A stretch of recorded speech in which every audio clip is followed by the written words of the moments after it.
24 জুলাই পরবর্তী সময়ে আজ এক শ্রেণীর মানুষ কোরআন এবং তাফসীরের মাহফিলগুলিতে যারা বাধা প্রদান করতেছে, আমরা হুঁশিয়ারি উচ্চারণ করে দিতে চাই আজকের মাহফিল থেকে, বিগত স্বৈর শাসকের আমল থেকে যদি শিক্ষা নিতে না পারেন, আবার যদি নতুন স্বৈর শাসকের ভূমিকা অবতীর্ণ হতে চান, তাহলে বাংলার জমিনে আপনাদেরও জায়গা হবে না। আমরা হুঁশিয়ারি উচ্চারণ করতে চাই,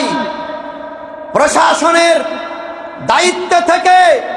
আজও যারা স্বৈর শাসকের ভূমিকা নিতে চান, সেই সমস্ত প্রশাসকদেরকে হুঁশিয়ারি উচ্চারণ করে দিতে চাই, বাংলার জমিনে কোন স্বৈর শাসকের দোসরদের জায়গা হবে না। আমরা দেখেছি গতকাল যমুনা টেলিভিশনের একজন উপস্থাপিকা, যার নাম হচ্ছে নিকোল, আমরা দেখেছি আজ স্বৈর শাসকের ভূমিকায়